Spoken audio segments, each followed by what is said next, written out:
ज्योतिष सिर्फ और सिर्फ गणनाओं का विषय है। अगर आपको गणनाएं करनी आती हैं तो आपकी भविष्यवाणियां सत्य होंगी।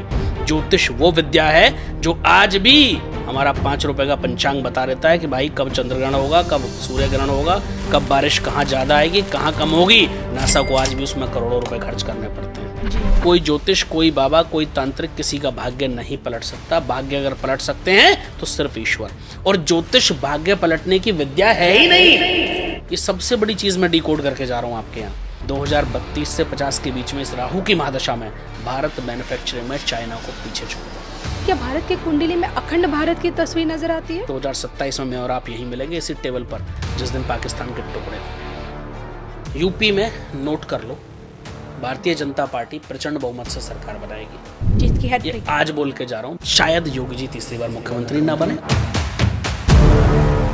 कॉपर नई चांदी बनेगा और चांदी नया सोना बनेगा।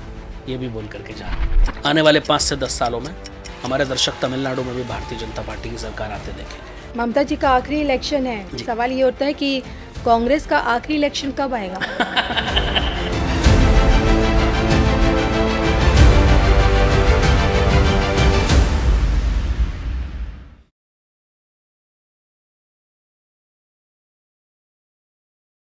धनखड़ जी के इस्तीफे की भविष्यवाणी हो या फिर 24 में मोदी जी की जीत की भविष्यवाणी, बिहार में नीतीश कुमार अपना कार्यकाल पूरा नहीं कर पाएंगे या फिर सम्राट चौधरी जी के मुख्यमंत्री बनने की, या फिर अजीत पवार जी के विमान हादसे में मारे जाने की भविष्यवाणी, और हाल ही में जो सबसे बड़ी भविष्यवाणी यानी कि पश्चिम बंगाल में ममता दीदी की हार।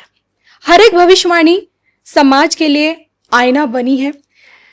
नमस्कार, धर्म ज्ञान के दर्शकों का स्वागत है। मैं हूं आपके साथ कविता राणा और आज के हमारे मेहमान एक ऐसी प्रभावशाली शख्सियत हैं जिनकी भविष्यवाणी करने का अंदाज हर किसी को लुभाता है और जिनकी भविष्यवाणी हमेशा से सत्यता की कसौटी पर खरी उतरी है, खासकर राजनीतिक मसलों को लेकर। तो आइए सबसे पहले हम स्वागत करते हैं जाने माने वैदिक एस्ट्रोलॉजर अंकित त्यागी जी का। स्वागत करता सर धर्म ज्ञान आपका आज। बहुत आभार आपका और सभी दर्शकों को मेरा जय श्री राम। जय श्री राम। जय श्री राम। आपको तो सबसे पहले मैं बधाई देना चाहती थी। बैक टू बैक आपकी भविष्यवाणियां सत्यता की कसौटी पर नजर आती हैं। दीदी के आने की भविष्यवाणी 24 में कर दी थी, 24 में 4 मई की तस्वीर दिखा दी थी और यही कारण है कि आज हर कोई आपसे जानना चाहता है कि बैक टू बैक जो आप भविष्यवाणी करते हैं सत्य होती जाती है, लेकिन इसके पीछे का क्या क्या रहस्य है कि हर एक भविष्यवाणी सत्यता की कसौटी पर दिखती है? कविता जी, सबसे पहले तो आपका आभार मुझे इनवाइट करने के लिए। और मैं हमेशा से कहता हूं कि भाई आपने कहा आपके लिए शुभकामनाएं, तो शुभकामनाएं मुझे नहीं, शुभकामनाएं उस ज्योतिष साइंस को, उन ऋषि मुनियों को जिन्होंने इस परंपरा को बनाया और जिसकी वजह से आज तक ये परंपरा जीवित है और जिसकी वजह से हम ये भविष्यवाणियां कर पाते हैं। तो उनको नमन है मेरा, उनके चरणों में मैं आज भी कोटि कोटि वंदन करता हूं कि इतनी बड़ी एक साइंस, मैं हमेशा से कहता हूं कि दुनिया में कोई दूसरी साइंस नहीं है जो भविष्य बता सकती है। एकमात्र साइंस है एस्ट्रोलॉजी। तो एस्ट्रोलॉजी की इस साइंस को, इस विद्या को मेरा नमन है। और कुछ नहीं है, कोई जादू नहीं है, कोई मिरेकल नहीं है, कोई आडंबर नहीं है, कोई पाखंड नहीं है। कविता जी, अगर कोई कहता है कि मैं उंगली मारता हूं तो भविष्य निकलता है, सब पाखंड है। कोई कहता है मेरे कान में कोई फूंक मारता है, सब ढोंग है। कोई कहता है मुझे आशीर्वाद दे दिया, मेरी बातें सच होती हैं, सब निराधार है। ज्योतिष सिर्फ और सिर्फ गणनाओं का विषय है। अगर आपको गणनाएं करनी आती हैं तो आपकी भविष्यवाणियां सत्य होंगी। ज्योतिष वो विद्या है जो आज भी हमारा 5 रुपए का पंचांग बता देता है कि भाई कब चंद्रग्रहण होगा, कब सूर्य ग्रहण होगा, कब बारिश कहाँ ज्यादा आएगी, कहाँ कम होगी। नासा को आज भी उसमें करोड़ों रुपए खर्च करने पड़ते हैं जी। ये ताकत है ज्योतिष साइंस की। बस उसी ज्योतिष साइंस की उस ताकत को पहचाना। बचपन से आज तक पढ़ रहे हैं ज्योतिष। लगभग मुझे याद है 12 वर्ष की उम्र थी जब ज्योतिष पढ़ना शुरू किया और आज तक पढ़ रहा हूं। मेरी यही पहचान है कि मैं ज्योतिष का बहुत छोटा सा विद्यार्थी हूं, था और रहूंगा। मुझसे बड़े बड़े विद्वान भारतवर्ष में और दुनिया में ज्योतिष के मौजूद हैं, लेकिन भविष्यवाणी अगर सत्य होती है तो उसके पीछे केवल और केवल एक ही कारण है, वो है गणनाएं, वो है आपकी रिसर्च, आपकी मेहनत। एक एक भविष्यवाणी निकालने में कई कई महीने चले जाते हैं। कविता जी, मुझे समझ नहीं आता कि लोग आजकल टीवी पर बैठ करके, यूट्यूब पर बैठ करके जो आडंबर करते हैं, साल की 50 भविष्यवाणियां, साल की 100 भविष्यवाणियां, हफ्ते की 30 भविष्यवाणियां। अरे भाई, कर कैसे लेते हो? बंद करो ये पाखंड, बंद करो ये आडंबर, बंद करो लोगों को बेवकूफ बनाना। असल ज्योतिषी है ही नहीं। ज्योतिष में एक एक रिसर्च करने में कई कई महीने निकलते हैं। ये कौन लोग हैं? वो भी मैं बता देता हूँ। ये 10 भविष्यवाणी यहाँ से सुनी, 10 वहां से सुनी, 10 वहां से सुनी और कॉपी पेस्ट मिक्स करके अपना प्रेजेंट कर दिया। ये वो लोग हैं और दर्शकों को भी समझ में आ जाता है। मैं हमेशा कहता हूं ज्योतिष कभी भगवान नहीं हो सकता। कोई भी ज्योतिष हो तो 100% भविष्यवाणी किसी की सच हो ऐसा संभव नहीं है।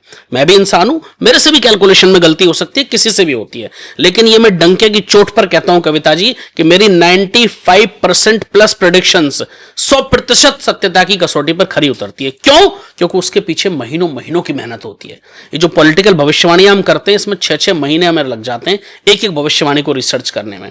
और जब आप सोचिए प्रेडिक्शंस करते हैं तो क्या कुछ देखते हैं उसमें? एग्जैक्टली सबसे पहले तो जिस स्टेट की हम प्रोडक्शन कर रहे हैं उस स्टेट का फाउंडेशन चार्ट, जो पार्टी वहां लड़ रही है उस पार्टी का फाउंडेशन चार्ट, जो पार्टी विपक्ष में है उसका चार्ट, जो उन पार्टियों के विपक्ष के और पक्ष के नेता हैं उनके चार्ट, जब वो सब कुछ सामने आता है उसके बाद भी, अभी जब बंगाल इलेक्शन की भविष्यवाणी मैंने 24-25 में करी थी लगभग, लेकिन उसके बाद भी मैंने कहा था कि जिस दिन इलेक्शन का अनाउंसमेंट होगा उस दिन मैं दोबारा से इस भविष्यवाणी को बोलूंगा।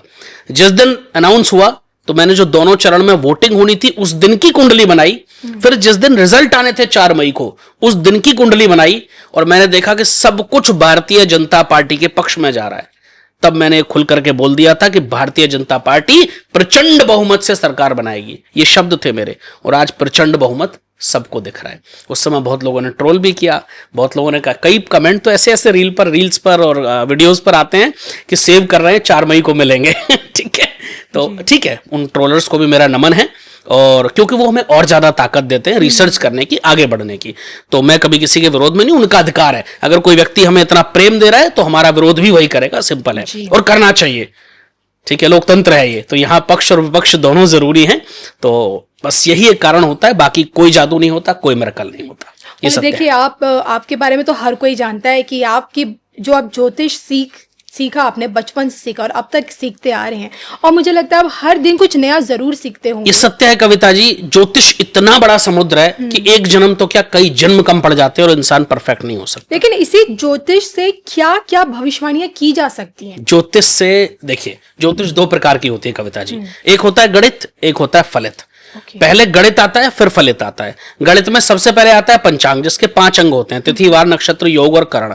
वो बात अलग है, आजकल के जो नए ज्योतिष आए उनको पंचांग पढ़ना नहीं आता, ठीक है, क्षमा कीजिए मुझे, वो डायरेक्ट फलित सीखते हैं। जो लोग, जितने भी लोग आ रहे हैं 6-6 महीने के क्रैश कोर्स करके जो ज्योतिष बन रहे हैं वो सब फलित सीखते हैं, उनको गणित नहीं आता। जबकि ज्योतिष गणित ही है, ज्योतिष गणना है। जब तक आपको गणनाएं करनी नहीं आती आप भविष्यवाणी कैसे कर सकते हैं, आप फलित कैसे कर सकते हैं, मुझे समझ नहीं आता।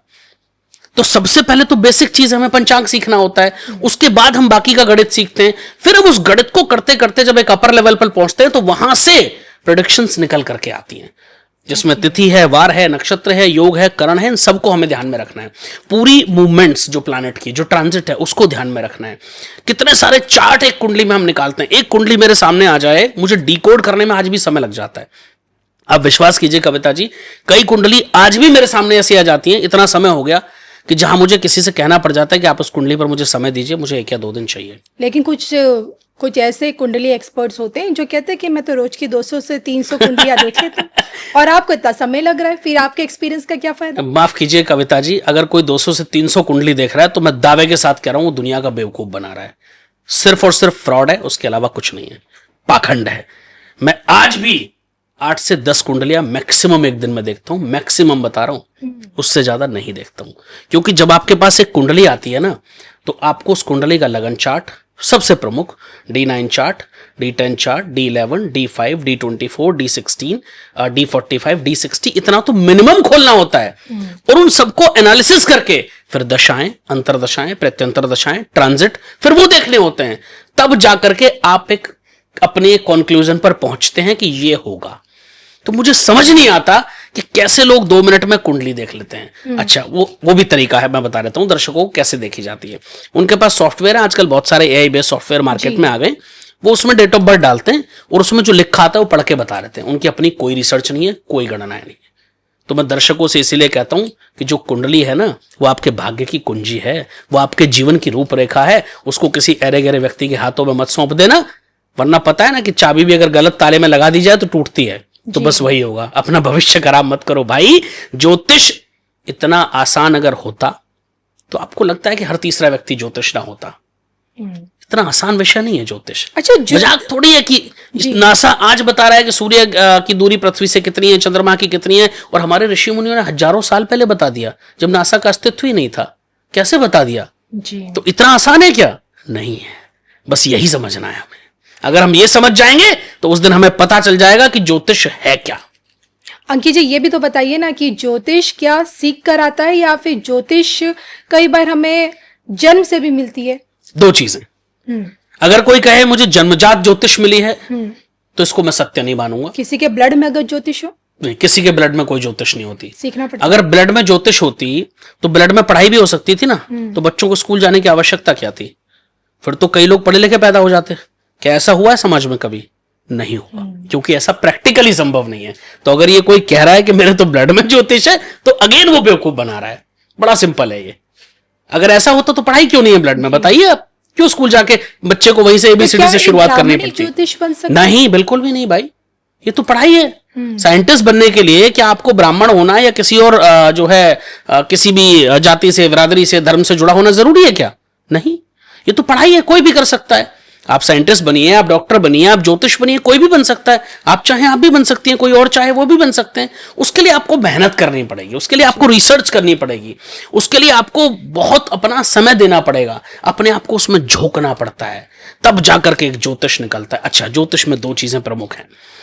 पहली बात तो ज्योतिष गणित तो है ही है, उसके साथ जब तक ईश्वर की कृपा यानी मां सरस्वती का आशीर्वाद नहीं होगा, आपकी भविष्यवाणी सत्य नहीं हो सकती। यह सत्य है। मैं आज भी कहता हूं कि ज्योतिष 100% कैलकुलेशन है, लेकिन प्रभु का आशीर्वाद। और वो कब मिलता है? जब आपके अंदर सेवा भाव हो। ज्योतिष प्रोफेशन है लोगों का, मेरा भी है, मेरी भी रोजी रोटी इसी से चलती है, मेरा परिवार इसी से चलता है। मैं अगर कहूं मैं ज्योतिष से पैसे नहीं कमाता तो ऐसा नहीं है भाई, बिल्कुल कमाता हूं, डंके की चोट पर कहता हूं मैं, क्योंकि मेरा रोजगार यही है, मेरी रोजी रोटी यही है। लेकिन इसके साथ साथ सेवा भाव होना वो बहुत जरूरी है। हमारे पास कोई व्यक्ति आता है कविता जी, वो बड़े दुखी मन से आता है। ज्यादातर लोग हमारे पास दुखी होकर के आते हैं, खुशी में बहुत कम लोग आते हैं। जो हमारे पुराने क्लाइंट हैं वो ही खुशी में आते हैं। किसी के यहाँ संतान हो या किसी के यहाँ कोई खुशी का माहौल है तो आते हैं लोग, वरना ज्यादातर लोग कब आते हैं? जब परेशान होते हैं। कोई व्यक्ति अगर परेशानी में हमारे पास आ रहा है और हम उसको बेवकूफ बनाएं या उसको सही रास्ता ना दिखाएं, तो आपको लगता है कि उचित होगा? नहीं होगा। इसलिए मैं कहता हूं कि ज्योतिष के अंदर सेवा भाव अगर नहीं है तो वो ज्योतिष हो ही नहीं सकता है कभी। लेकिन आजकल तो मार्केट में 3 तरह के ज्योतिष घूम रहे हैं ना। एक हो गए एआई ज्योतिष, जहां आपको कुछ नहीं करना, बस अपनी इंफॉर्मेशन डालिए, आपको पता चल जाएगा। बिल्कुल। दूसरे ज्योतिष वो हैं जो काफी यंग है, जो दावे तो करते हैं लेकिन उनके भविष्यवाणी करने के पीछे का आधार नहीं बताते हैं। बिल्कुल। तीसरे ज्योतिष आप हैं, जिनकी कैलकुलेशन में समय लगता है, जहां लगता है कि हाँ यहाँ पे कुछ जेन्युइन चीजें हैं। बिल्कुल। लेकिन हम असली और नकली ज्योतिष में फर्क कैसे करें? जनता को तो बताइए। मैं बड़ा स्पष्ट कर देता हूं, हमारे दर्शकों को समझ भी आ जाएगी ये चीज। आपको कोई पैमाना नहीं है मार्केट में जिससे आप नाप सकते हैं कोई असली है, कौन नकली है, कोई क्या कर रहा है। लेकिन इसका सबसे बड़ा आधार मैं देकर के जा रहा हूं। अगर कोई ज्योतिष 4 दिन में आपका भाग्य बदलने की जिम्मेदारी ले रहा है तो पाखंड है, फ्रॉड है। कोई ज्योतिष अगर ये कह रहा है कि चुटकी बजाओ करोड़पति बन जाओगे, बेवकूफ बना रहा है। कोई ज्योतिष ये कह रहा है तेज पत्ता जलाओ, कपूर जलाओ, धनवर्षा हो जाएगी, बेवकूफ बना रहा है।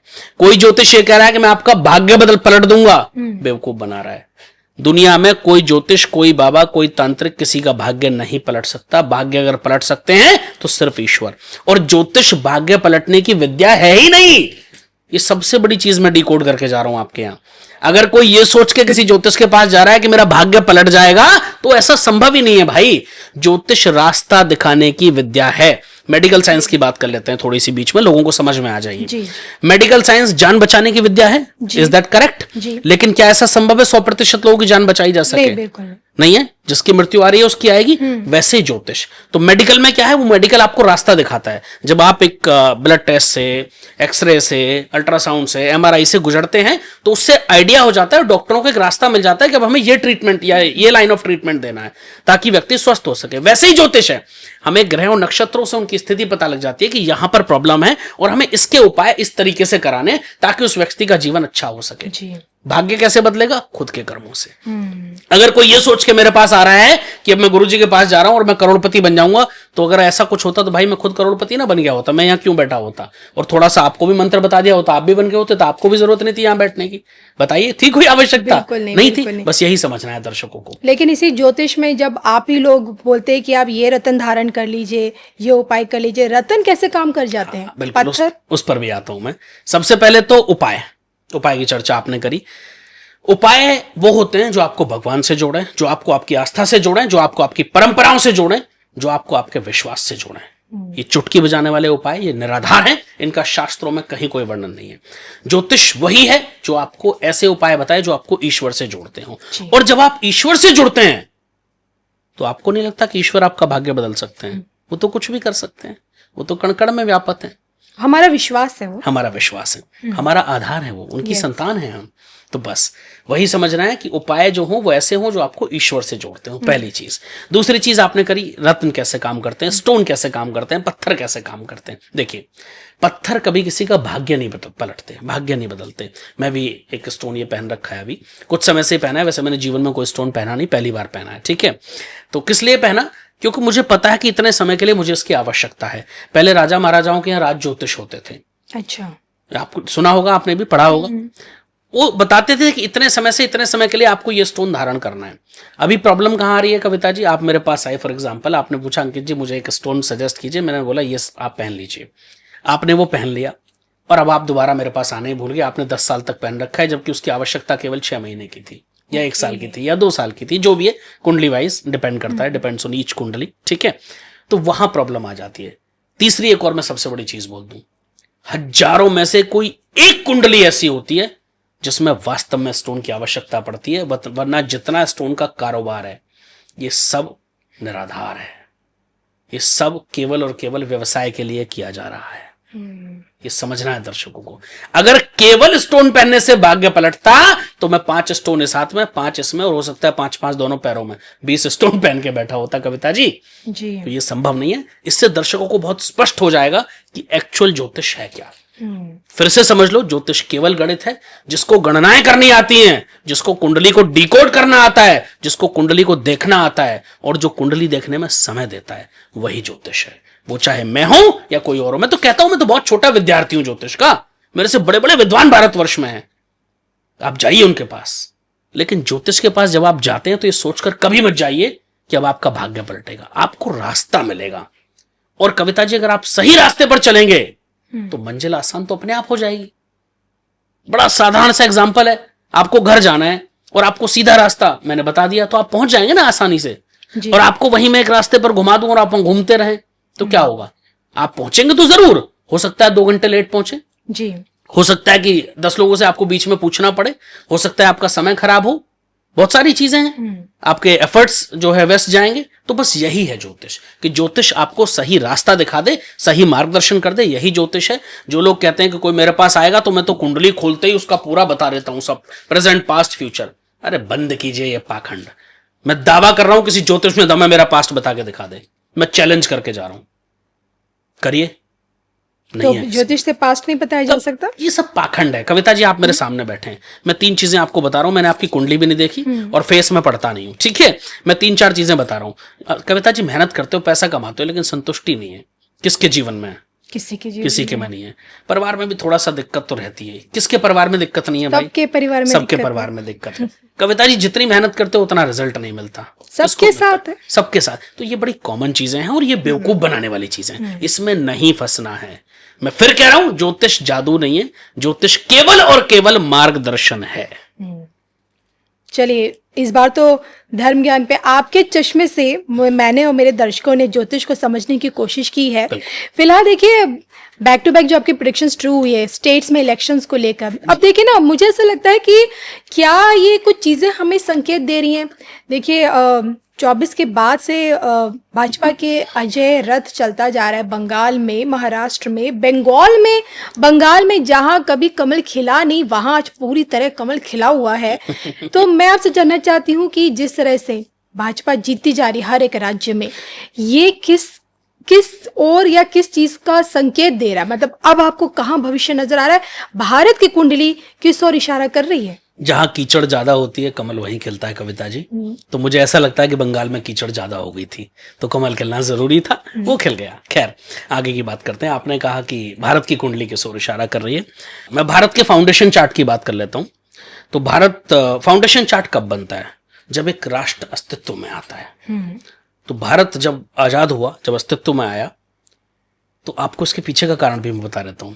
आपको पता है कि पंडित नेहरू जी, पंडित राजेंद्र प्रसाद जी, ये ज्योतिष को बड़े मानने वाले लोग थे। और मैं बहुत बड़ी बात आपको बता रहा हूं कविता जी, जो भारत की कुंडली बनी, जो आजादी का समय निश्चित किया गया जी, वो बहुत कुछ ग्रह नक्षत्र देख करके किया गया। और भारत की जो कुंडली बनती है ना, जो हमने फाउंडेशन चार्ट बनाया है, सब यही बनाते हैं। 15 अगस्त 1947 रात को 12 बजे दिल्ली, ये जो कुंडली है वृषभ लगन की बनती है। और हमारी जो कुंडली का, भारत की कुंडली का जो तीसरा भाव है, वहां 5-5 ग्रह बैठे हुए हैं, पंचग्रही योग बना हुआ है। जो तीसरा भाव किसका होता है? पड़ोसियों का, पराक्रम का, जो दिखाता है कहीं ना कहीं पराक्रम तो हमारे अंदर होगा, लेकिन पड़ोसियों से रिश्ते खराब रहेंगे, वो जग जाहिर है। चाहे वो बांग्लादेश हो, पाकिस्तान हो, चाइना हो, अभी नेपाल भी, हमारे पड़ोसी से रिश्ते कभी भी अच्छे नहीं है। ठीक है, तो वो कुंडली में दिखता है। और ये कुंडली जब बनाई गई, ये जो समय निर्धारित किया गया, वो बहुत कुछ ज्योतिषीय गणनाओं को, नक्षत्रों को ध्यान में रख करके किया गया। इस कुंडली के अंदर मैं बहुत सारी चीजें आपको डिकोड कर देता हूं। भारत की जो इस समय की महादशा चल रही है वो मंगल की चल रही है, इसमें कोई डाउट नहीं है। और ये शुरू हो गई सितंबर 2025 में जी। और मैंने कहा था, लगभग मैं पिछले 1.5-2 साल से कह रहा हूं कि जिस दिन भारत की मंगल की महादशा शुरू होगी, उस दिन भारत मैन्युफैक्चरिंग में आगे बढ़ना शुरू हो जाएगा। अभी आप देखिए, चाहे वो ब्रह्मोस की फैक्ट्री का उद्घाटन हो, नोएडा में एक चिप कंपनी का उद्घाटन योगी जी ने किया, अभी माननीय मोदी जी वो कपड़ों का, शायद TKNP क्या है वो मुझे एग्जैक्ट नाम याद नहीं है, टेक्सटाइल का हाँ टेक्सटाइल का कुछ वो करने वाले हैं इनॉग्रेशन, और उससे बांग्लादेश की कमर टूटनी निश्चित है। तो भारत मैन्युफैक्चरिंग में नित्य नए आयामों को छू रहा है। और जब तक मंगल की महादशा रहेगी 2032 तक, तब तक भारत यही स्पीड से निरंतर मैन्युफैक्चरिंग में आगे बढ़ेगा। और 2032 के बाद राहु की महादशा शुरू होगी, जो लगभग 2050 तक चलेगी। मैं बोल करके जा रहा हूं आपको, बहुत बड़ी बात कविता जी, 2032 से 50 के बीच में इस राहु की महादशा में भारत मैन्युफैक्चरिंग में चाइना को पीछे छोड़ देगा। ये डेफिनेट है और ये होता हुआ हम और आप सब देखेंगे, इसमें 1% भी कोई डाउट नहीं है। ये होगा। क्यों होगा? क्योंकि ग्रह नक्षत्र ऐसे हैं, गणनाएं ऐसी इशारा कर रही है। और बहुत स्ट्रांग कुंडली भारतवर्ष की है। जो भारतवर्ष को दंश झेलने थे, जो परेशानियां झेलनी थी, वो बहुत झेल ली। अब आप देखते जाइए कि भारत का वर्चस्व दिन प्रतिदिन दुनिया में बढ़ेगा और दुनिया में भारत बड़ी भूमिका में होगा। 2014 से आज आप देख लीजिए भारत की भूमिका उस समय क्या थी, आज क्या है। और अगले 10 सालों में 2032 तक और देख लेना, 10 साल भी नहीं है बल्कि 26 से 32 तक 6 साल बचते हैं। इन 6 सालों में ही देख लेना कि भारत की ग्रोथ कितनी ज्यादा होगी। चलिए, मंगल की दशा में तो आपने भारत की ग्रोथ हमें दिखा दी, और आज आप ही से मुझे मालूम हुआ कि पंचग्रही योग से हमारे पड़ोसी मुल्कों से कभी भारत की बनी भी नहीं, कभी भी नहीं बनी। हमने देखा है अब तक हमारा संघर्ष जारी है, लेकिन क्या भारत की कुंडली में अखंड भारत की तस्वीर नजर आती है? क्या बात है, बड़ा प्रश्न आपने पूछ लिया कविता जी। देखिए, अखंड भारत का जो सपना है वो पूरा होना लॉजिकली बड़ा असंभव सा लगता है, क्योंकि अखंड भारत में बांग्लादेश भी आता है, चाइना भी आता है, नेपाल भी आता है और पाकिस्तान भी आता है। तो वो तो संभव नहीं है कि सारे राष्ट्र अब एक हो पाए, वो पॉसिबल नहीं है, प्रैक्टिकली पॉसिबल नहीं है। लेकिन हाँ, अभी की जो हम अखंड भारत की तस्वीर बनाते हैं वहां हम POK की बात करते हैं। और ये भविष्यवाणी मैं लगभग 1 साल पहले कर चुका हूं कि 2027 तक POK पाकिस्तान से अलग हो जाएगा। भारत उसको अपना हिस्सा बनाए या ना बनाए, वो भारत की अपनी इच्छा होगी। कई बार पड़ोस वाला प्लॉट बिक रहा होता है ना मकान के, फिर भी हम सोचते नहीं, हम नहीं लेंगे, हमारे लिए ठीक नहीं है। ठीक है, तो वो हमारी इच्छा होगी। लेकिन पाकिस्तान का 2027 तक टूटना निश्चित है और भारत की उसमें बड़ी भूमिका होगी। इसलिए मैं पाकिस्तान के लिए भी कह रहा हूं, अगर वहां के जो भी राष्ट्रपति हैं, जो प्रधानमंत्री हैं, जो आसिफ मुनीर हैं, वो कान खोल करके सुन लें, दुनिया की मध्यस्थता छोड़ दो, अपना संभाल लो, क्योंकि आपकी खुद की नाव डूबने वाली है। ये मैं डंके की चोट पर कह करके जा रहा हूं कविता जी। याद रखिएगा 2027 में मैं और आप यहीं मिलेंगे इसी टेबल पर, जिस दिन पाकिस्तान के टुकड़े होंगे। लेकिन ये सब कुछ क्या योगी जी के फिर से मुख्यमंत्री बनने से पहले होने वाला है? माननीय योगी जी की अगर मैं बात करूं तो योगी जी की कुंडली बड़ी प्रबल कुंडली है और वो देश के प्रधानमंत्री बनेंगे एक दिन, ये निश्चित है। मैं अभी आपको समय सीमा नहीं बताऊंगा कि वो 2029 में बनने वाले हैं या उसके बाद, लेकिन ये निश्चित है कि वो प्रधानमंत्री बनेंगे और उन्हीं के प्रधानमंत्री रहते हुए भारत हिंदू राष्ट्र घोषित होगा। ये डेफिनेटली होता हुआ हम और आप देखेंगे, हमारे आपके सामने ही होगा। ये भी मैं बता के जा रहा हूं, निश्चित रूप से, इसमें कोई दो मत नहीं है। और तीसरी बड़ी चीज मैं आपको बता दूं यहां पर, मुझे ऐसा लग रहा है कि शायद 2027 में योगी जी दिल्ली आ जाएंगे, ऐसा मेरी गणना इशारा कर रही। चलिए, हाल फिलहाल में अब आपको ऐसा लगता है कि योगी जी 27 में ही दिल्ली आ जाए, लेकिन देखिए आप ही की तरह बहुत सारे ज्योतिषाचार्य है 15 अगस्त 1947 रात के 12 बजे की कुंडली खोल के फाउंडेशन बता के भविष्यवाणी करते हैं। लेकिन सवाल ये भी उठता है कि क्या भारत का अस्तित्व 15 अगस्त से पहले नहीं था? बिल्कुल था, 100%। 1947 से पहले नहीं था? 100% था। लेकिन भारत का इतिहास तो प्राचीन प्राचीन है, भारत ही था। एक समय वो है जब जो है अरब की और ईरान की सीमाओं तक भारत था। लेकिन अब जो है, जो नया भारत बना, उसका फाउंडेशन चार्ट ये है। देखिए, हम एक घर में रह रहे हैं जो शायद हो सकता है 5000 गज का हो, और अभी हम एक नया घर लें कल को जिसमें से हमें कट के डिवाइड हो जाए और उसमें से 200 गज जगह हमारे पास आए, बाकी औरों के पास चली जाए। तो हमारा जो एक्चुअल फाउंडेशन चार्ट उस घर में रहने का बना या जाने का बना, वो उस समय का बना जब हमने वहां प्रवेश किया। तो 15 अगस्त को हमारा राष्ट्र आजाद हुआ और हम एक नए मुल्क बने, क्योंकि उससे पहले तो पाकिस्तान भी हमारे अंदर था, बांग्लादेश भी हमारे अंदर था, लेकिन अब तो नहीं है। तो वहां एक नए राष्ट्र का निर्माण हुआ, नई सीमाओं का निर्माण हुआ। तो उस दिन के फाउंडेशन चार्ट को इसलिए हम लेते हैं। और ये फाउंडेशन चार्ट केवल भारत का नहीं है, ये रशिया का भी अवेलेबल है, इजराइल का भी अवेलेबल है, ईरान का भी अवेलेबल है, अमेरिका का भी अवेलेबल है, चाइना का भी अवेलेबल है, नेपाल का भी अवेलेबल है, सबके चार्ट्स अवेलेबल है फाउंडेशन। अच्छा, मुझे आपसे पूछना है कि देखिए 2014 से लेकर अब तक पीएम मोदी एक एक रिकॉर्ड्स बना रहे हैं। बिल्कुल, बंगाल जीत लिया, ये एक नया रिकॉर्ड है। कहते हैं कि नेहरू जी के बाद जो तीसरी बार, अब जब चौथी बार बनेंगे तो भी रिकॉर्ड तोड़ देंगे। ये आपने अच्छा क्वेश्चन उठाया, लेकिन मैं यहाँ पर आपको स्पष्ट कर देता हूँ कविता जी, कि आपको लगता है कि मोदी जी के ये मैंने 2013-14 में ही बोल दिया था, जब मोदी जी को प्राइम मिनिस्टर कैंडिडेट घोषित किया गया था। उसी समय मैंने भविष्यवाणी कर दी थी कि मोदी जी 3 बार देश के प्रधानमंत्री बनेंगे, लेकिन उनका तीसरा कार्यकाल पूरा नहीं होगा। मुझे नहीं पता कि उसके पीछे क्या कारण रहेंगे, मेरी ज्योतिषीय गणनाएं ऐसा इशारा कर रही थी और ये मैंने तभी बोल दिया था। और मैं आज भी इस बात पर कायम हूं कि मोदी जी का तीसरा कार्यकाल पूरा नहीं होगा। अब वो टाइम से पहले इलेक्शन हो जाए इसलिए पूरा ना हो, कोई और कारण रहे, मोदी जी खुद से इस्तीफा दे दें, कोई पार्टी हो सकता है जो सपोर्ट कर रहे हैं वो पीछे, कुछ भी रहे, मुझे नहीं पता क्या होगा, लेकिन मेरी गणना ऐसा इशारा कर रही थी कि उनका तीसरा कार्यकाल पूरा नहीं होगा। अब उसके पीछे क्या कारण रहेगा वो मैं नहीं जानता। अच्छा, अपने इस तीसरे कार्यकाल को अगर पूरा ना भी कर पाए आपकी भविष्यवाणी अनुसार, तो किन अधूरे कार्य को पूरा करके जाएंगे आपको लगता है? पीओके और पाकिस्तान के टुकड़े करके जाएंगे मोदी जी, जो बहुत बड़ा अधूरा कार्य है, जो उन्हीं के हाथों होना है, ये निश्चित रूप से आप होते हुए देखेंगे। अच्छा, कभी आपने सोचा, आप योगी जी की देखिए, आप ही ने भविष्यवाणी की है प्रधानमंत्री बनने की, कह रहे 27 में भी आ सकते हैं दिल्ली, यूपी से सीधा, लेकिन क्या आपको लगता है कि जब तक रहेंगे कुछ ऐसे वो रिकॉर्ड तोड़ सकते हैं, मोदी जी के रिकॉर्ड तोड़ सकते हैं? योगी, देखिए, कौन किसका रिकॉर्ड तोड़ेगा वो तो ज्योतिष नहीं बताता। अगर ऐसा पता होता तो मैं रोज नई भविष्यवाणियां करता कि ये प्लेयर इसका, कह देना कि हिंदू राष्ट्र की नींव वही रखने वाले हैं। हिंदू राष्ट्र की नींव योगी जी ही रखेंगे और योगी जी के नेतृत्व में ही भारत हिंदू राष्ट्र बनेगा। और ऐसा होते हुए हम सब, हमारे दर्शक देखेंगे और ये बड़ा गौरव का पल होगा हमारे लिए। और यहीं से क्या हम सोचे कि विश्व गुरु की ओर भी बढ़ता हुआ? विश्व गुरु क्या है कमलता जी, हमें वो समझना होगा। विश्व गुरु का मतलब विश्व में अहम भूमिका निभाने वाला देश, जो अभी भी निभा रहा है, जो अभी भी भारत निभा रहा है। और मैं एक कह करके जा रहा हूं कि आने वाले 6 सालों में, 6 भी छोड़िए, 4 सालों में, 2030 तक आप देखिएगा कि भारत एक बहुत बड़ी भूमिका में होगा। दुनिया भारत की ओर देखेगी, आज भी देख रही है, लेकिन अभी और ज्यादा भारत का स्वर्णिम भविष्य आना बाकी है जी। अच्छा, यहां मैं आपसे समझना चाहती हूं कि 2014 से लेकर अब तक, अब देखिए जिस तरह से सनातन बढ़ रहा है, लोग इसके पीछे बताते हैं कि गुरु की अतिचारी चाल है, बृहस्पति उच्च राशि का है, या बृहस्पति ऊपर जा रहा है। और जिन जिन राज्यों में सनातन के खिलाफ जिन लोगों ने बोला, आज उन वो पार्टियां पूरी से धराशाही है। तो आपसे समझना चाहती हूँ कि ये जो समय चल रहा है सनातन के उत्थान का, कि इसमें अब जब कन्वर्टेड मुसलमान की भी बात की जाती है और सनातनियों की बात की जाती है, तो क्या हम ये समझे कि इसी समय सब एक हो जाएंगे? कन्वर्टेड मुस्लिमों की भी घर वापसी होने वाली है क्या? देखिए, मैं घर वापसी कौन कब करेगा वो ज्योतिष का विषय नहीं है और मेरी गणनाओं का भी विषय नहीं है।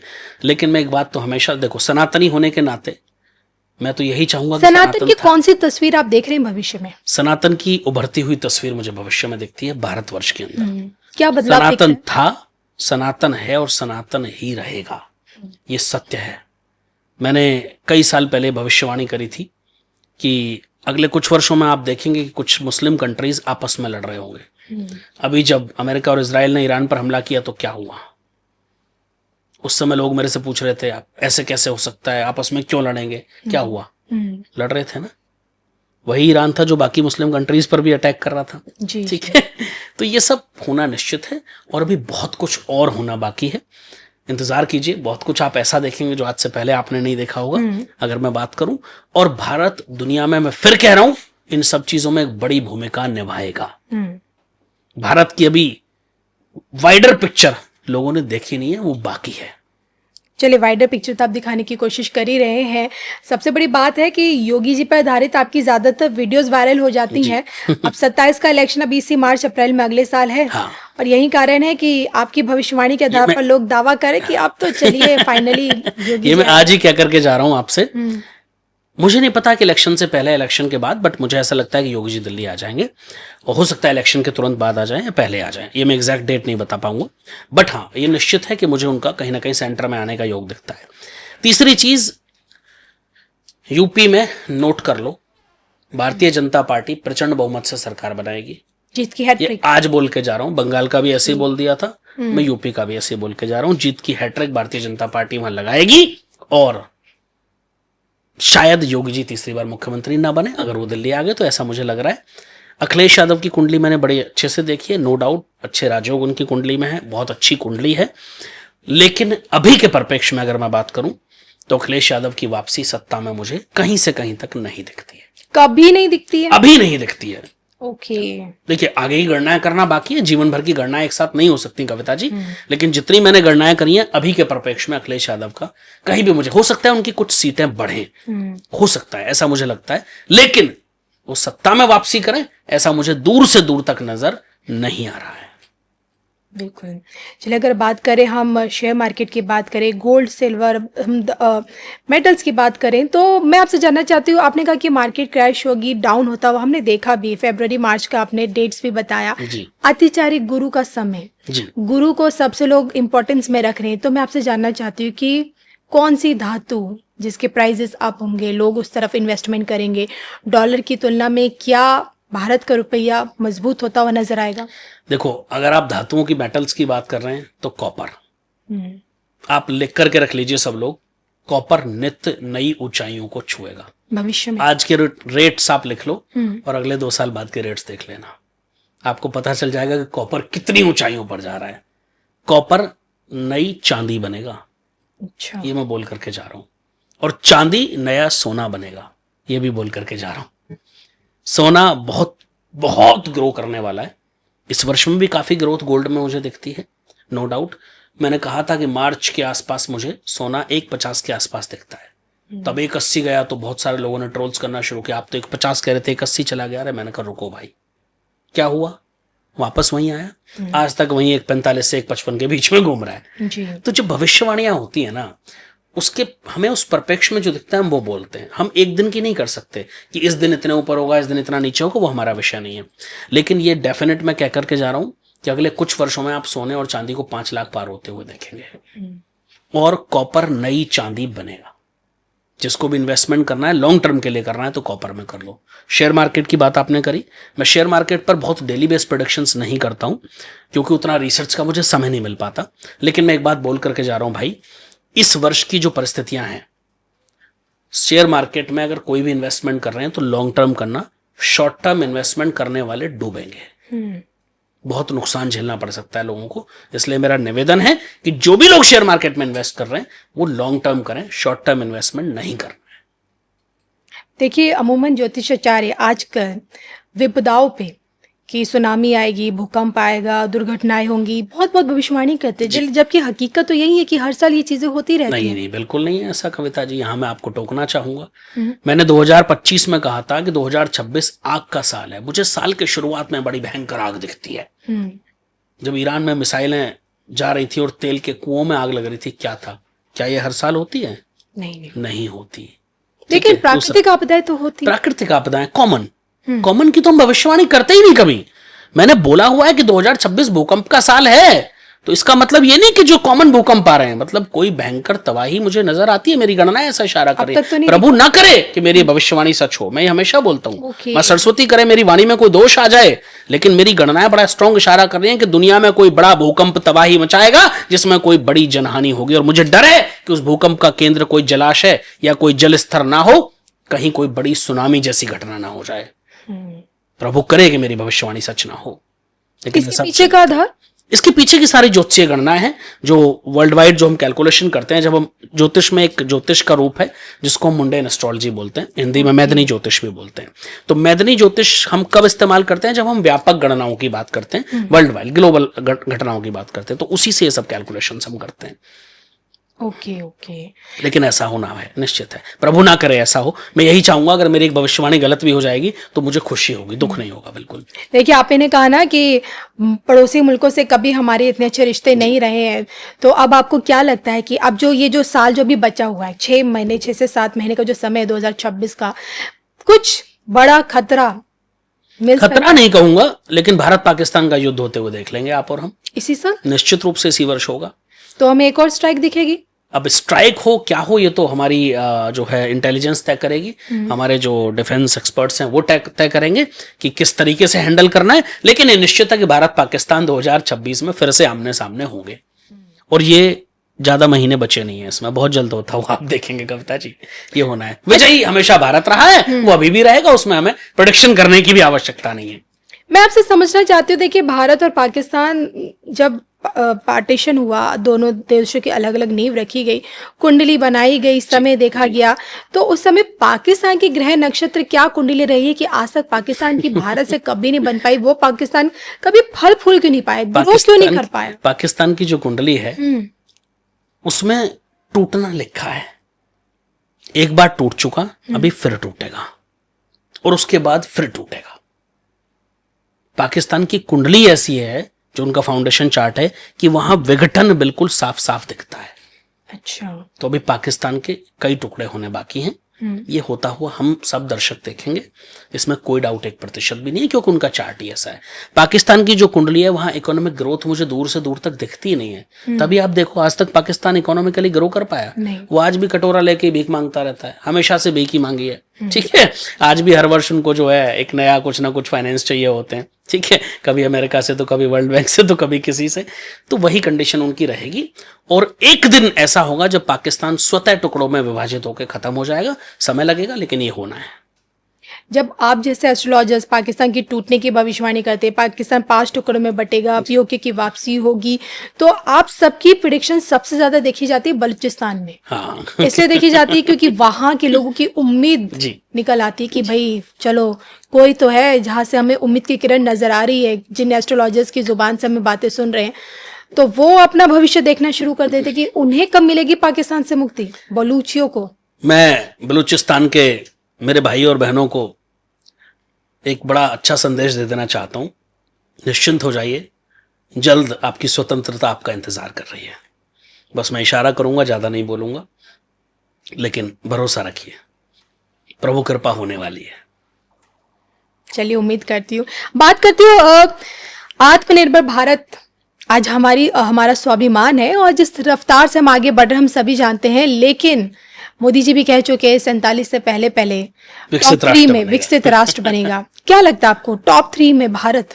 तो मैं बड़ा स्पष्ट कर देता हूं कविता जी आपको कि 2030 तक आप भारत की अर्थव्यवस्था को बहुत ऊपर जाते हुए देखेंगे। मैंने कहा था, लास्ट ईयर ही बोल दिया था कि 2026 में भारत की जो इकोनॉमिकल ग्रोथ है वो मुझे कम दिखती है। तो आप हालात देख रहे हैं, वो सबके सामने है, और ये कोई घबराने का विषय नहीं है, ऊपर नीचे होता रहता है, इसमें कोई पैनिक होने या डरने की आवश्यकता नहीं है। ऐसा ज्योतिषीय गणना इशारा कर रही थी। लेकिन मैं एक बहुत बड़ी गणना आपके यहाँ करके जा रहा हूं, आपके इस चैनल पे, कि 2030 तक जो हमारा लक्ष्य है कि भारत की इकोनॉमी को एक नई रफ्तार देना, वो मिल चुकी होगी, और भारत का जो स्थान होगा वो टॉप कंट्रीज के बीच में होगा। और प्रभु प्रभु से मेरी कामना है कि मेरी भविष्यवाणी सत्य हो, क्योंकि ऐसा होता हुआ हम सब देखना चाहते हैं। 2047 हमारे माननीय प्रधानमंत्री जी ने कहा है कि हम भारत को विकसित राष्ट्र बनाएंगे जी। मैं प्रभु से यही, ईश्वर से यही कामना करता हूं कि उससे पहले ही हमारा जो देश है वो विकसित राष्ट्र बने, और उसकी नींव 2030 से आपको दिखनी शुरू हो जाएगी। उसके जो लक्षण है वो 2030 से आपको दिखने शुरू हो जाएंगे। आप ही ने यहाँ पे संकेत दे दिया कि 27 में योगी जी का दिल्ली आना। अब सबसे बड़ा सवाल मेरे मन में भी उठा कि हमने अयोध्या में तो देख लिया पीएम मोदी के हाथों जिस तरह से रामलला का भव्य राम मंदिर बन गया है, तो क्या प्रधानमंत्री बनते ही मथुरा काशी का भी नंबर आ जाएगा योगी जी के हाथों? काशी का तो उत्थान माननीय मोदी जी के हाथों ईश्वर ने कराया, कराने वाले तो ईश्वर ही होते हैं। लेकिन देखो, मैं एग्जैक्ट डेट आपको नहीं दे सकता कि मथुरा का कब होगा, लेकिन हाँ, सनातनी होने के नाते मैं ईश्वर से प्रार्थना करता हूँ कि जल्द हो, और प्रभु करें, आपकी माँ सरस्वती करें, आपकी वाणी पर इस समय वो विराजमान हो और ये कथन आपका सत्य हो जाए, तो मुझे शायद बहुत खुशी होगी। कब होगा वो एग्जैक्ट डेट बता पाना मुश्किल नहीं है। राम मंदिर में आपने देखा, क्योंकि ये निर्णय एक दिन के नहीं होते, कोर्ट में कितने सालों तक हमें लड़ना पड़ा, तब जाकर के निर्णय मिला, तब जाकर के हम आज वहां रामलला को विराजित कर पाए। तो मैं एग्जैक्ट डेट तो नहीं बताऊंगा कब होगा, लेकिन हाँ, कहीं ना कहीं बहुत आवाजें बुलंद होंगी और बहुत कुछ होता हुआ आप योगी जी के नेतृत्व में देखेंगे। ये मैं इशारा जरूर करके जा रहा हूं, और जो सनातन के लिए अच्छा होगा। बिल्कुल। देखिए, अब अगर बात हम थोड़ी सी ज्योतिष की करें तो ज्योतिष में कुछ ऐसे योग होते हैं जिनको कहते हैं कि ढाल बनाकर कुछ ज्योतिषियों ने डराना भी शुरू कर दिया। बात है। हाँ। जैसे काल सर्प दोष। अच्छा, मैं यहीं पर टोक देता हूं आपको कविता जी। मेरा चैलेंज है ज्योतिषियों को, खुला चैलेंज करके जा रहा हूं। पूरा वृद्ध पराशर जो सबसे बड़ा ज्योतिष का ग्रंथ है, उसमें काल सर्प दोष नाम की कोई चीज ही नहीं है। बताओ मुझे, मैं चैलेंज कर रहा हूं, अगर कहीं है तो मुझे दिखा दो। नहीं है। प्रॉब्लम कहां है कि ज्योतिषियों ने पढ़ा ही नहीं हो। ठीक है, कई लोगों को तो पता ही नहीं होगा वृद्ध पराशर है क्या। जी। दिक्कत कहां है कि आजकल की जो नई नई बुक्स मार्केट में आ गई ज्योतिष की, जो आजकल के ज्योतिषियों ने लिखी हैं, उसमें काल सर्प दोष का वर्णन है। ज्योतिष का जो मेन ग्रंथ है वो वृद्ध पराशर है, वहां कोई काल सर्प दोष का वर्णन नहीं है, वहां सर्प योग का वर्णन आता है। अच्छा। जब राहु और केतु के बीच में सारे ग्रह आते हैं तो उसको सर्प योग कहते हैं, और वो हमेशा खराब नहीं होता। सचिन तेंदुलकर, अगर आज सचिन तेंदुलकर है तो उसकी कुंडली में यही सर्प योग है जिसको आज लोग काल सर्प दोष बोलते हैं। उसी की वजह से वहां तक पहुंचा। तो डरना बंद कर दो। ज्योतिष वो है ही नहीं जो आपको डरा रहा है, ज्योतिष वो है ही नहीं जो आपको बरगला रहा है, ज्योतिष वो है ही नहीं जो आपको बहका रहा है। ज्योतिष का काम आपको रास्ता दिखाना है। दूसरी चीज, जब राहु और केतु के एक्सेस में सारे ग्रह आते हैं तो सर्प योग बनता है। अच्छा। लेकिन आजकल जो ये नई नई किताबें मार्केट में आ गई ज्योतिष की, इसमें तो सर्प योग के भी अलग अलग नाम बता दिए कि एक ग्रह ये वाला बाहर है तो ये वाला सर्प योग बनेगा, ये वाला ग्रह बाहर। अरे भाई, जब वृद्ध पराशर ही कह रहा है कि अगर राहु और केतु से कोई ग्रह बाहर आ गया तो सर्प योग है ही नहीं, उसमें सर्प योग की जगह सर्प दोष कर दिया गया ताकि लोग डरें, और फिर उसमें कालांतर में काल शब्द जोड़ दिया गया ताकि लोग और ज्यादा डरें। तो ये सब मनगढ़ंत कहानियां हैं ज्योतिषियों की। काल सर्प दोष कुछ नहीं होता, और सर्प योग होता है, वो भी तब जब राहु केतु के एक्सेस में सारे ग्रह और एक भी ग्रह बाहर है तो कोई सर्प योग नहीं है, और वो हमेशा खराब नहीं होता। इसीलिए मैं बोलता हूं कविता जी कि अपनी कुंडली किसी ऐसे वैसे ज्योतिष के हाथ में मत दो, वरना वो सत्यानाश ही करेगा, क्योंकि उनको खुद नहीं पता। उन्होंने जो पढ़ा है वही बताएंगे। अब उन्होंने आजकल की बुक्स पढ़ी हैं, वृद्ध पराशर तो पढ़ा नहीं किसी ने, रामायण संहिता तो पढ़ी नहीं किसी ने, और शास्त्र तो पढ़ा नहीं किसी ने, वो लोग पढ़ते नहीं है। तो वो पढ़ो ना जो आधार है। जब शास्त्रों को पढ़ोगे तो ज्ञान आएगा। अब जब आप 4 किताबें पढ़ के 6 महीने का कोर्स करके 10 वीडियो यूट्यूब पे देख के ज्योतिष बन गए, तो फिर आप उनसे उम्मीद करें कि वो आपको सही मार्गदर्शन करेंगे, तो क्या ये संभव है? अगर कोई डॉक्टर कोई 6 महीने का क्रैश कोर्स करके डॉक्टर बन जाए, तो आप चाहेंगे कि आपकी एक छोटी सी सर्जरी भी वो करे? नहीं, चाहे वो बेशक में भगवान न करे एक पिंपल की सर्जरी हो, बिल्कुल नहीं चाहेंगे ना। नहीं। तो मैं वही तो दर्शकों से कहता हूं, फिर ज्योतिष भी ऐसा ही चुनिए ना जो पढ़ा लिखा हो। पढ़ना लिखना बड़ा जरूरी है भैया। अधूरी जानकारी नीम हकीम खतरे जान, ये समझना होगा दर्शकों को। इसलिए अच्छे ज्योतिष के पास जाइए। मैं नहीं कहता आप मेरे पास आइए, आप दुनिया में बहुत विद्वान ज्योतिष हैं, और मैं एक बात डंके की चोट पर बोलता हूं कविता जी, 20 ज्योतिषियों के पास चले जाना। जब कहीं रास्ता ना मिले तो एक बार मेरे पास आ जाना, मैं बता दूंगा कुंडली काम कैसे करती है जी। लेकिन मैं आपको जादू नहीं दिखाऊंगा, मैं आपको आशीर्वाद देके आपका भाग्य नहीं बदलूंगा, मैं आपको सही मार्गदर्शन दे दूंगा। चलिए, इन सब के बीच देखिए, हमने मोदी जी, योगी जी के बारे में बात की है, नेताओं के बारे में बात हो रही है, लेकिन मुझे लगता है अगर चाणक्य के बारे में बात ना हो तो मजा नहीं आएगा। बात करना चाहूंगी अमित शाह के बारे में। जी। क्या लगता है आपको? बड़ी प्रबल कुंडली है अमित शाह जी की। आप देखिए, वो जहां चले जाते हैं वहां छीन लेते हैं जीत। बात 2014 की हो, आप ही कह रहे हैं उनके होते हुए योगी जी प्रधानमंत्री। सबसे बड़ा सवाल है। आप मुझे पॉलिटिकल एंगल में फंसा रहे हैं। देखिए, मैं पॉलिटिकल व्यक्ति नहीं हूं भाई, मेरा काम तो गणना करना है। मैं एक चीज फिर से बोल रहा हूं, मुझे योगी जी की कुंडली बहुत स्ट्रांग लगती है, मुझे अमित शाह जी की कुंडली बहुत स्ट्रांग नजर आ रही है, और मुझे एस जयशंकर जी की कुंडली भी बहुत स्ट्रांग नजर आ रही है। कहीं ऐसा ना हो कुछ सरप्राइज हो जाए, ऐसा मुझे लगता है। ये मैं बहुत बड़ी गणना करके जा रहा हूं, क्योंकि तीनों की बड़ी प्रबल कुंडली है। हालांकि मेरे पास वही चार्ट्स अवेलेबल है जो इंटरनेट पर है, मैं उनसे व्यक्तिगत रूप से कभी नहीं मिला हूं, तो ये सत्य है। लेकिन बहुत प्रबल योग है। अमित शाह जी जहां जाते हैं ना, उनका व्यक्तित्व आप देखिए, उनकी कुंडली ऐसी है। बंगाल में 15 दिन रहे ना, तस्वीर पलट दी। 2014 में मोदी जी को प्रधानमंत्री बनाने में सबसे बड़ा योगदान किसका था? अमित शाह जी का था। उत्तर प्रदेश में 2000 योगी जी को लाने का सबसे बड़ा फैसला उन्हीं का था। सबसे बड़ा फैसला उन्हीं का था। और जब योगी जी पहली बार आए 2017 में, तो उस समय किसकी सबसे ज्यादा मेहनत थी ग्राउंड लेवल पर? अगर आप देखो तो अमित शाह जी की। इनफैक्ट अगर आज भी कहें तो भारतीय जनता पार्टी अगर इतने ऊपर पहुंची है, तो उसमें सबसे बड़ा योगदान मुझे अमित शाह जी का नजर आता है। चाणक्य के रहते हुए भाजपा कहां से कहां दिखती है? कहां से कहां? आपको कहां से कहां दिखती है? बहुत आगे। 22 स्टेट में भाजपा है इस समय, लगभग, अगर मैं गलत नहीं हूं तो। कुछ ही स्टेट बचे, कुछ और स्टेट में आप आते हुए देखेंगे।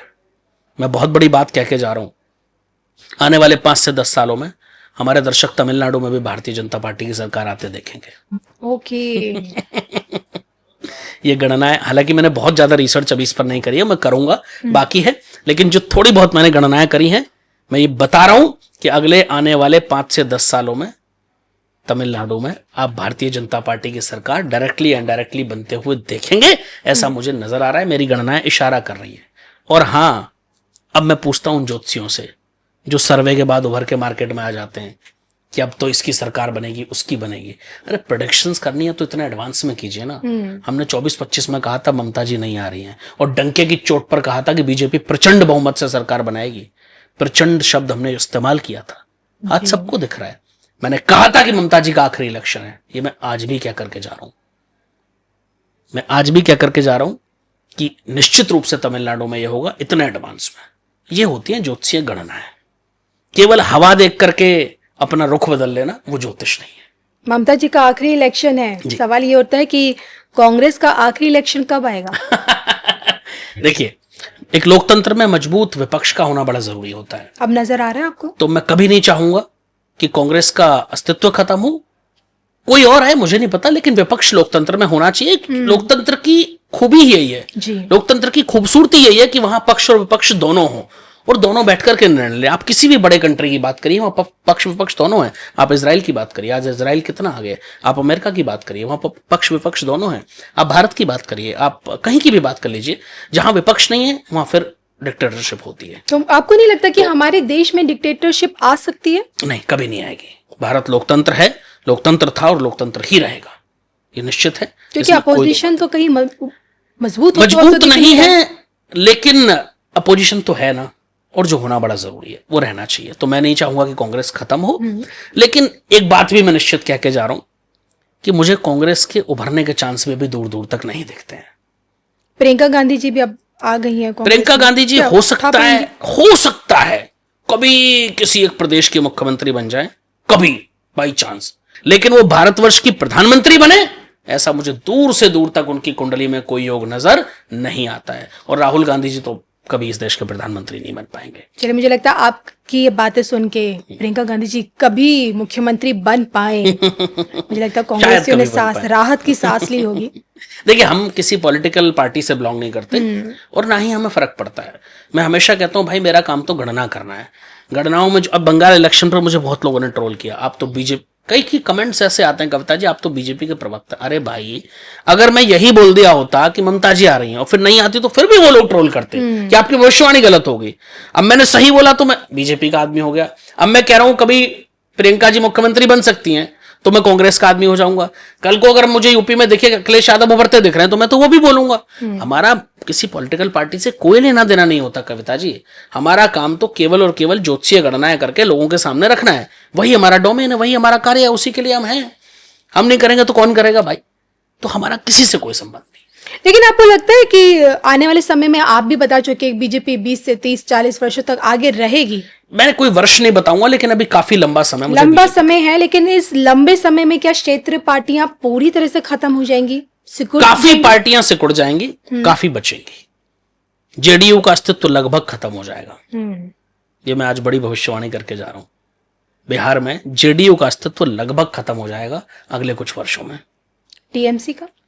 टीएमसी अब दोबारा अस्तित्व में आती हुई, यानी सरकार में आती हुई आपको नहीं दिखेगी। खत्म हो गई टीएमसी इस बार, तो मतलब ही नहीं। वो तो भारतीय जनता पार्टी जीत चुकी है कल ही। आज 5 मई को हम ये पॉडकास्ट रिकॉर्ड कर रहे हैं। अगली बार भी टीएमसी सरकार में नहीं आएगी। चलिए, जाते जाते समाजवादी पार्टियों का भी बता दीजिए। समाजवादी पार्टी का भी बहुत अच्छा समय नहीं है। उनको बहुत इंतजार करना है, बहुत कुछ देखना भी बाकी है। अखिलेश जी को मेरी शुभकामनाएं, लेकिन अभी इंतजार कीजिएगा। अभी सरकार में आते नहीं दिख रहे हैं जी। चलिए, जाते जाते बात करना चाहूंगी कि ग्रहों को लेकर जी। तो क्या डरना चाहिए ग्रहों से? बिल्कुल नहीं डरना चाहिए। क्यों डरना है भाई? लोग शनि के नाम पर डराते हैं। मैं हमेशा कहता हूं भाई, शनि कर्म फल दाता है, अपने कर्म सुधार लो ना। क्यों डरना है शनि से? बताइए आप मुझे, क्या आवश्यकता क्या है? आपके कर्म अच्छे होंगे तो शनि आपको कभी बुरा फल देंगे ही नहीं। आप किसी का बुरा मत करो। मैं 3 चीजें हमेशा बोलता हूं कविता जी, अपना आहार, अपना विचार और अपने व्यवहार शुद्ध रखिए। आपको जीवन में कोई ग्रह कभी खराब फल नहीं देगा। मैं बहुत बड़ी चीज बोल करके जा रहा हूं। अपने दिन की शुरुआत किसी की भला करने से करना शुरू कर दो, आपका जीवन पलटने में समय नहीं लगेगा। अपने व्यस्त समय में से कुछ समय ईश्वर को देना शुरू कर दो, आपका जीवन, आपका भाग्य पलटने में समय नहीं लगेगा। कुछ जो भी आप कमाते हैं उसमें से कुछ ना कुछ पैसा, जो भी आप चाहो, मैं कोई फिक्स नहीं कहता भाई, वो प्रभु सेवा में। प्रभु सेवा का मतलब प्रभु के भक्तों की सेवा। नर सेवा ही नारायण सेवा है कविता जी। ईश्वर कहते हैं भाई, मेरे भक्तों की सेवा ही मेरी सेवा है। ईश्वर तो दाता है, वो तो सबको देते हैं। अब कई लोगों को मैं देखता हूं कि रोज मंदिर जा रहे हैं, रोज सब कर रहे हैं। जाना चाहिए, मैं भी जाता हूं भाई। मंदिर जाने की एक अपनी बहुत बड़ा साइंटिफिक महत्व भी है और धार्मिक महत्व भी है, दोनों है। लेकिन वहीं अगर कोई व्यक्ति बीमार है, उसको 10 रुपए की दवाई उनको दिलानी पड़ जाए तो नहीं दिलाएंगे, तो यहां फिर वो गलत हो जाते हैं। मैं कहता हूं ईश्वर कहते हैं कि मेरी सेवा तो करो ही करो, लेकिन मेरे साथ मेरे भक्तों की सेवा करो। तो आप हमेशा ध्यान रखो, कोई बीमार है उसको दवाई दिलवा दो, कोई भूखा है उसको खाना खिला दो, कोई बेचारा फटे कपड़ों में है, ठंड से सिकुड़ रहा है, उसको कपड़े दे दो। कोई बच्चा जो स्कूल जा रहा है, पढ़ नहीं पा रहा है, उसके पास किताब खरीदने के पैसे नहीं है, स्कूल की फीस देने के पैसे नहीं, और आपकी भगवान ने इतनी हैसियत आपको दी है कि आप उसको स्पॉन्सर कर सकते हो, तो कर दो जी। आपका भाग्य पलटने में समय नहीं लगेगा। भाग्य चुटकी बजाने से नहीं पलटता कविता जी, भाग्य इन्हीं सब उपायों से बदलता है। तो यही उपाय ज्योतिष का आधार है। 100 बात की एक बात ये कि कर्म ही सब कुछ है। कर्म ही सब कुछ है, कर्म प्रधान है। कर्म अच्छे करोगे तो निश्चित रूप से चीजें अच्छी होंगी। कर्मों को सुधारना पड़ेगा, और ज्योतिष भी वही बताता है। जब कोई व्यक्ति मेरे पास आता है तो हम सबसे पहले उसके कार्मिक पैटर्न्स देखते हैं, जो शायद बहुत सारे ज्योतिषियों को तो पता नहीं होगा कार्मिक पैटर्न कुंडली में देखे कैसे जाते हैं। ये भी मैं बता के जा रहा हूँ। काफी ज्योतिषियों को तो जानकारी नहीं होगी, जो नए ज्योतिष पुराने हैं उनको सबको पता होगा, ठीक है। जो नए ज्योतिष उनको नहीं पता होता। तो कार्मिक पैटर्न हम कुंडली में डिकोड करते हैं। उसके बाद हम देखते हैं कि इनके जो कार्मिक पैटर्न है उसकी वजह से तो प्रॉब्लम नहीं है। अगर उसकी वजह से दिक्कत है तो हम उसको डिकोड करके उसके उपाय बताते हैं कि आप ये करिए। कई लोगों को हम बताते हैं आप दान करिए, बहुत अच्छा रहेगा। कई लोगों को हम बताते हैं कि आप जो है इस तरह शनि की सेवा कीजिए, हनुमान जी की सेवा कीजिए, कपड़े दान कीजिए। कई लोग कहते हैं किसी की पढ़ाई स्पॉन्सर कर दीजिए। कई लोग हम बोलते हैं किसी हॉस्पिटल में आप दवाइयां दान कर दीजिए। तो ये हम उसी के हिसाब से बताते हैं उपाय, और यही असली उपाय होते हैं। कई लोगों को मैं बताता हूँ वृद्धाश्रम जाके सेवा कीजिए। मुझे लगता है कि उनके कार्मिक पैटर्न ऐसे हैं भाई कि उनको जरूरत है। तो यही सब उपाय आपकी हेल्प कर सकते हैं। और वो कार्मिक पैटर्न देखने के लिए मैं बता देता हूँ दर्शकों को, आपकी कुंडली का 5वां भाव, 9वां भाव और आपकी कुंडली का D60 चार्ट और लगन चार्ट बड़ी इंपॉर्टेंट भूमिका निभाते हैं। तो कुंडली में सोचिए, D60 चार्ट का मतलब है कुंडली का 60वां हिस्सा। इतनी गहन रिसर्च हमें ज्योतिष में करनी पड़ती है, और यहां लोग कहते हैं कि हम दिन में 300 साढ़े 300 कुंडलियां देख लेते हैं। तो अब दर्शक खुद ही समझ जाएंगे कैसे संभव है। मतलब वो उतनी गहनता से कुंडली देखते ही नहीं है। बड़ा सिंपल है। चलिए, जाते जाते बस धर्म ज्ञान के दर्शकों के लिए आपका एक सुंदर सा संदेश। मैं हमेशा से कहता हूं, कहता रहूंगा, कहता था, अपना आहार, अपना व्यवहार और अपने विचार शुद्ध रखिए। प्रभु करें कि आप सब बहुत कामयाब हों और आपको जीवन में कभी कोई दिक्कत नहीं आएगी। कुछ समय जरूर निकालिए ईश्वर के लिए, अपने परिवार के लिए और अपनों के लिए। आप सभी को मेरी शुभकामनाएं। अगले पॉडकास्ट में जल्द मुलाकात होगी। जय श्री राम। जय श्री राम।